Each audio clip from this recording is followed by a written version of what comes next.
আহ, Hatil basically একটা would based industry, যার যাত্রা আসলে শুরু হয় 1966 থেকে। হাতিলের যে প্রয়াত চেয়ারম্যান আলহাজ হাবিবুর রহমান, ওনার হাত ধরে। সেটার নাম ছিল এইচ.এ. Timber industries limited. আসলে বেসিক্যালি টিম্বার পারচেজ, প্রসেস এবং সেল, এটাই ছিল এইচ.এ. টিম্বারের কার্যক্রম। সেখান থেকে আসলে ধারাবাহিকভাবে হাতিলের জন্ম, যেটা 1989-এ শুরু হয়। এই লম্বা পথ চলায় বিভিন্ন কিছু হাতিল চেষ্টা করে। বাংলাদেশে একটা সময় ফার্নিচার, ইভেন দ্য ডোর বিদেশ থেকে প্রচুর পরিমাণে ইম্পোর্ট হতো। যেটা হাতিল চেষ্টা করেছে সেটা কিভাবে লোকালি ম্যানুফ্যাকচার করে লোকাল মার্কেটে সার্ভ করা যায়, সেটা চলতে থাকে। এবং হাতিল অলওয়েজ কোয়ালিটির জন্য ফাইট করে, চেষ্টা করে। হাতিলের একটা স্লোগান আছে, স্লিম ইজ স্মার্ট। আসলে এখানে হাতিল বোঝাতে চায় যে লেস ইজ মোর। বাহুল্য বর্জিত ফার্নিচার কিভাবে তৈরি করা যায়, অপ্রয়োজনীয় র ম্যাটেরিয়ালসের বাহুল্য বাদ দিয়ে, এবং যেটা কাস্টমারদের কাছে দৃষ্টিনন্দন এবং কমফোর্টেবল প্রাইস এবং ডিউরেবিলিটি, এই বিষয়গুলো নিয়ে অলওয়েজ হাতিল রিসার্চ করে এবং চেষ্টা করে মার্কেটকে সেইভাবে সার্ভ করতে। এর ধারাবাহিকতায় একসময় হাতিল এক্সপোর্ট শুরু করে। প্রায় 2 যুগ আগে দরজা প্রস্তুতকারক ও বিক্রেতা হিসেবে কার্যক্রম শুরু করা হাতিলের বর্তমানে 2টি অত্যাধুনিক ফ্যাক্টরি এবং 75টি বিক্রয় কেন্দ্র রয়েছে। নিত্য প্রয়োজনীয় সকল ধরনের ফার্নিচার প্রস্তুত করার পাশাপাশি হাতিলের নিজস্ব ইন্টেরিয়র ডিজাইনার ইউনিটও রয়েছে। ফিজিক্যাল স্টোর ছাড়াও হাতিলের নিজস্ব ই-কমার্স, মোবাইল অ্যাপ এবং বাংলাদেশের সর্বপ্রথম ভার্চুয়াল শোরুমও রয়েছে। দেশের বাজার ছাড়াও হাতিল ভারত, ভুটান, যুক্তরাষ্ট্র সহ বিশ্বের 18টিরও বেশি দেশে নিজেদের তৈরি ফার্নিচার রপ্তানি করছে। ভারত এবং ভুটানে বর্তমানে হাতিল ব্র্যান্ড নেমে ভারতে 15টি এবং ভুটানে 2টি শোরুম আছে, যার মাধ্যমে হাতিল রেগুলার এক্সপোর্ট করে যাচ্ছে। হাতিলের বর্তমানে 2টি প্রোডাকশন ইউনিট আছে, একটা হাতিলের এই কম্পাউন্ডে যেখানে আপনারা আছেন, আরেকটা আমাদের আরেকটু সামনে আরেকটা কম্পাউন্ড আছে, সেখানেও হাতিলের ফার্নিচারের কিছু ম্যাটেরিয়ালস, ভিনিয়ার ডোর, প্লাইউড, এগুলো উৎপন্ন হয় এবং এই ফ্যাক্টরিতে ম্যাটেরিয়ালস হিসাবে আসে। গত 2 বছর তো আমরা জানি সবাই, দেশে করোনা ছিল। করোনার কারণে বিজনেসের সবারই কম বেশি হ্যাম্পার্ড হয়েছে, হাতিলেরও হয়েছে। তবে গত বছর হাতিল 400 কোটি টাকার মতো টার্নওভার গত ফিক্সড ইয়ারে করতে পেরেছে এবং এর মধ্যে প্রায় $2.5 মিলিয়ন এক্সপোর্ট আছে। এই সাফল্যের পেছনে অন্যতম কারণ হচ্ছে তাদের প্রোডাক্টের কোয়ালিটি। ব্র্যান্ড হিসেবে হাতিলের প্রোডাক্ট যেমন মানসম্পন্ন, তেমনই ডিজাইনও বেশ ইউনিক। কিন্তু দেশের বাজারের পাশাপাশি ইন্টারন্যাশনাল মার্কেটকেও সার্ভ করে যাওয়া হাতিল কিভাবে তাদের প্রোডাক্টের কোয়ালিটি এনশিওর করছে?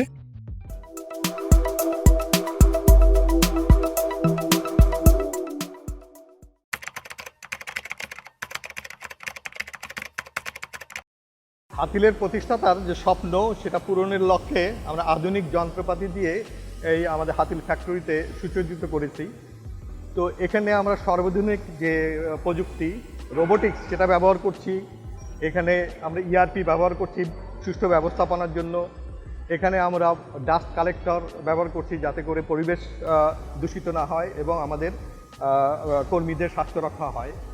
তো বর্তমানে আমরা এখানে 100 সোফা, 100 বেড, 500 চেয়ার, 50টা ড্রেসিং টেবিল, 70টা ওয়ার্ড্রোব সহ বিভিন্ন ধরনের ফার্নিচার তৈরি করছি। তো আমরা কিন্তু বিদেশেও রপ্তানি করছি, বেশ কিছু দেশে ফার্নিচার রপ্তানি হচ্ছে। আমরা চাই যে আগামী 2030 সালের মধ্যে গ্লোবাল মার্কেটে আমরা একটা ভালো অবস্থানে যাই। এই লক্ষ্যকে সামনে নিয়েই কিন্তু আমাদের এই একটা ফিউচারিস্টিক প্ল্যান করা হয়েছে। সে প্ল্যানের জন্য আমরা আমাদের একটি 12 তলা ভবন, যার প্রতিটি স্পেস আছে, প্রতিটি ফ্লোরের 76,000 স্কোয়ার ফিট স্পেস আছে, যাতে করে আমাদের ডিমান্ড বাড়লে সঙ্গে সঙ্গে আমরা যেন এক্সপান্ড করতে পারি আমাদের ফ্যাক্টরিকে। বর্তমানে আমাদের 2,500 কর্মকর্তা কর্মচারী কাজ করছে। এদের মধ্যে বিভিন্ন ইউনিভার্সিটি থেকে ইঞ্জিনিয়ার্স, যারা প্রোডাকশন ইঞ্জিনিয়ারিং প্রফেশনালস আছে, তারা কাজ করছেন এবং আমাদের যে কর্মী তাদেরকেও প্রশিক্ষণ দেওয়া হচ্ছে। তো আমাদের এরকম একটি ফিউচারিস্টিক প্ল্যানের অন্যতম কারণ যে আমরা দেশকে কিছু দিতে চাই। সেটা হলো আমাদের ফ্যাক্টরি যদি এক্সপান্ড করে বিপুল সংখ্যক কর্মসংস্থানের সৃষ্টি হবে, পাশাপাশি আমাদের বৈদেশিক মুদ্রা আসবে। আর আরেকটা যেটা হবে, এখন আমরা বিদেশ থেকে যে র ম্যাটেরিয়াল নিয়ে আসি সেটার জন্য আর নির্ভরতা কমে যাবে, কারণ একটা ব্যাকওয়ার্ড লিঙ্কেজ তৈরি হবে। হাতিল মনে করে যে once a customer always a customer. এই জন্য আমরা কাস্টমারকে ম্যাক্সিমাম যে সেবাটা, সেই সেবাটা দিতে চাই with quality product, durable product এবং অ্যাস্থেটিক ভ্যালু প্রোডাক্ট দিয়ে। এছাড়া 2020 সালে কোম্পানিটি $1.2 মিলিয়ন পণ্য এক্সপোর্ট করতে সক্ষম হয়, যা বৈশ্বিক ব্র্যান্ড হিসেবে হাতিলের সক্ষমতা প্রমাণ করে। ইনফ্যাক্ট 2020-21 অর্থবছর শেষে প্রতিষ্ঠানটি প্রায় 400 কোটি টাকার সেলস রেভিনিউ জেনারেট করতে সক্ষম হয়েছে। বর্তমানে বাংলাদেশে প্রতিষ্ঠানটির 75টি শোরুম সহ ভারতে 15টি এবং ভুটানে 2টি ফ্র্যাঞ্চাইজি রয়েছে। এসব পণ্য উৎপাদনে অটোমেটেড মেশিনারিজ এবং রোবটের ব্যবহার করা হচ্ছে। কিন্তু এরপরও হাতিলের পণ্যের গুণগত মান নিয়ে ক্রেতাদের তেমন কোনো অভিযোগ শোনা যায় না। যাত্রার শুরু থেকেই হাতিল তাদের প্রতিটি প্রোডাক্টের কোয়ালিটি এনশিওর করার দিকে সবচেয়ে বেশি ফোকাস দিয়েছে। হাতিলের প্রোডাকশন প্ল্যান্টটি ইতালিয়ান স্ট্যান্ডার্ডে টাইম বেসড ম্যানুফ্যাকচারিংয়ের বিষয়টিকে প্রাধান্য দিয়ে ডিজাইন করা হয়েছে। টাইম বেসড ম্যানুফ্যাকচারিং বলতে মূলত এমন ধরনের ম্যানুফ্যাকচারিং প্রসেসকে বোঝানো হয় যেখানে প্রতিষ্ঠানটির ম্যানুফ্যাকচারিং রিলেটেড সকল কর্মকাণ্ডের জন্যই স্ট্যান্ডার্ড সময় নির্ধারণ করা থাকে এবং সকল ধরনের ম্যানুফ্যাকচারিং কার্যক্রমই সেন্ট্রালি কন্ট্রোল করা হয়। যার প্রেক্ষিতে বর্তমানে হাতিল কোয়ালিটি ম্যানেজমেন্ট সিস্টেমের উপর ISO সার্টিফাইড একটি প্রতিষ্ঠান। কিন্তু ঠিক কী কী উপায়ে হাতিল তাদের ম্যানুফ্যাকচার্ড ফার্নিচারগুলোর কোয়ালিটি মেনটেন করে? ফার্নিচার প্রস্তুতের জন্য হাতিল বিচ উড এবং বিভিন্ন ধরনের পার্টিকেল বোর্ড, প্লাইউড ও মেটাল ব্যবহার করে। এই সকল র ম্যাটেরিয়ালের মধ্যে উড বা কাঠ কালেক্ট করার ক্ষেত্রে হাতিল শুধুমাত্র জার্মান ভিত্তিক FSC সার্টিফাইড সোর্স থেকেই বিচ উড সংগ্রহ করে। FSC বা দ্য ফরেস্ট স্টিউয়ারশিপ কাউন্সিল মূলত পরিবেশের ক্ষতি না করে যেসব কাঠ উৎপাদিত হয় সেগুলোকে সার্টিফাই করে থাকে। হাতিল একটি FSC সার্টিফাইড প্রতিষ্ঠান। উডের পাশাপাশি হাতিল MDF বা মিডিয়াম ডেন্সিটি ফাইবার এবং MFC বা মেলামাইন ফেস চিপবোর্ড ব্যবহার করে। কাঠের কিউরিংয়ে হাতিল পরিবেশ বান্ধব পদ্ধতি ব্যবহার করে থাকে, যা প্রতিষ্ঠানটি বাংলাদেশ পরিবেশ অধিদপ্তর থেকেও সার্টিফিকেশন নিয়েছে। সাধারণত কাঠের কিউরিংয়ে 8 থেকে 10 দিন সময় লাগলেও হাতিলের নিজস্ব কেমিক্যাল মিক্সচারে 24 ঘন্টাই যথেষ্ট। কিউরিংয়ের পরপরই কাঠের ভেতরে থাকা ময়েশ্চার বের করে নিয়ে কাঠগুলোকে পাঠানো হয় সিজনিং প্ল্যান্টে। সাধারণত একটি উড বা উড লগ রোদের তাপে কয়েক মাস থেকে বছরখানেক শুকাতে হয়। তবে হাতিলের সিজনিং প্ল্যান্টে এই পুরো প্রসেসটি উডলকের থিকনেসের উপর ভিত্তি করে 14 থেকে 21 দিনেই সম্পন্ন করা হয়। হাতিলের এই সিজনিং প্ল্যান্টে জ্বালানি হিসেবে প্রতিষ্ঠানটি কারখানাতে তৈরি হওয়া কাঠের গুঁড়ো ব্যবহার করে থাকে, যার ফলে হাতিল যেমন ক্ষতিকর জ্বালানির ব্যবহার কমাতে পেরেছে, তেমনি ফ্যাক্টরির ওয়েস্টকে পুনরায় ব্যবহার করতে পারছে। কিউরিং ও সিজনিং প্ল্যান্ট থেকে কাঠের প্রসেসিং শেষ হলে আরেকবারের মতো কাঠগুলোকে ইন্সপেক্ট করা হয় এবং পাঠিয়ে দেওয়া হয় প্রোডাকশনে। সকল র ম্যাটেরিয়াল কালেক্ট করার পর তা চলে যায় হাতিলের সলিড অ্যান্ড প্যানেল মিল নামক একটি প্রোডাকশন ডিপার্টমেন্টে। সেখানে প্রতিটি নিডেড বোর্ডকে ফার্নিচার তৈরির জন্য পরিমেয় মাপে কাট পিস আকারে কাটা হয়। আর এই কাটিংয়ের জন্য সলিড এবং প্যানেল মিলে জার্মানির লেটেস্ট টেকনোলজির 2টি প্যানেল স ব্যবহার করা হয়। এই প্যানেল স দুটিতে আগে থেকেই বিভিন্ন মাপ অনুযায়ী অটো প্যাটার্ন দেওয়া থাকে এবং এই মেশিনগুলো ব্যবহার করে একই সাথে 80 মিলিমিটার পর্যন্ত কাটিং করতে পারে হাতিল। যদি হাতিল তাদের ফার্নিচার মেকিংয়ের প্রতিটি ধাপেই কিউসি চেক করতে থাকে, তবে কোম্পানিটি সবসময় চেষ্টা করে কাটিংয়ের সময় যেন সবকিছু পরিমাপ অনুযায়ী সঠিকভাবে সম্পন্ন করা যায়। কেননা একবার কাটিং হয়ে গেলে তা যদি পরিমাপ অনুযায়ী না হয় তবে সেই সম্পূর্ণ কাটপিসটি বাতিল হয়ে যাওয়ার সম্ভাবনা থাকে। একবার কাটপিস কাটা হয়ে গেলে হাতিল তাদের প্রোডাক্টগুলো অত্যাধুনিক অটোমেটেড CNC মেশিন ব্যবহার করে নির্ধারিত শেপ অনুযায়ী ডিজাইন করে নেয়। এতে করে ডিজাইনে ভুল হওয়ার সম্ভাবনা একেবারেই কমে আসে। যেহেতু ডিজাইন আগে থেকে ইনপুট করা থাকে, সেহেতু অটোমেটেড ওয়েতে মেশিনগুলো নির্ভুলভাবে কাজটি সম্পন্ন করতে পারে। পরবর্তী ধাপে প্রোডাক্টের ধরন অনুযায়ী ভিন্ন ভিন্ন প্রোডাকশন লাইনে প্রোডাকশনের কাজ শুরু হয়। সাধারণত MFC বোর্ডের ক্ষেত্রে হাতিল এইজিং অপারেশন কন্ডাক্ট করে। এছাড়া বাকি প্রসেসে বোর্ডিং, রাউটিং এবং মোল্ডারিং অপারেশন করা হয়ে থাকে। এর পাশাপাশি সলিড উডের ক্ষেত্রে সমিল থেকে সিজনিং করা উডগুলোকে ডাইমেনশন অনুযায়ী কেটে সলিড মিলে পাঠিয়ে দেওয়া হয়। সেখানে প্রয়োজন অনুযায়ী কাঠগুলোকে বিভিন্ন শেপে কেটে স্যান্ডিং করা হয়। স্যান্ডিং শেষে কাঠগুলোতে টার্ন মর্টাইজ অপারেশন রান করা হয় এবং পরবর্তী ধাপে বোরিং ডিজাইনের জন্য এনগ্রেভিং অপারেশন কন্ডাক্ট করা হয়। এই অপারেশনগুলো শেষ হলে আরেক ধাপে বিভিন্ন প্যারামিটার অনুযায়ী প্রোডাক্টের কিউসি চেক করা হয়। এই চেক সম্পন্নের পর পরবর্তী ধাপে প্রোডাক্টের প্রি অ্যাসেম্বলি শুরু হয়। এই ধাপে হাতিলের ফার্নিচারগুলো 2D এবং 3D এই দুইটি অংশে ভাগ হয়ে যায়। 2D ফার্নিচারের ক্ষেত্রে হাতিল ফার্নিচারগুলো কালারিং করে সেগুলোকে সরাসরি কাস্টমারের বাসায় নিয়ে তারপর অ্যাসেম্বল করে। অন্যদিকে 3D ফার্নিচারের ক্ষেত্রে সম্পূর্ণ অ্যাসেম্বলি হাতিলের ফ্যাক্টরিতে হয়ে থাকে। তাছাড়া চেয়ার, সোফা এবং বিছানার মতো যে সকল ফার্নিচারে ফোম ব্যবহার করা হয়, হাতিল সেই ফোমও নিজেরাই প্রডিউস করে।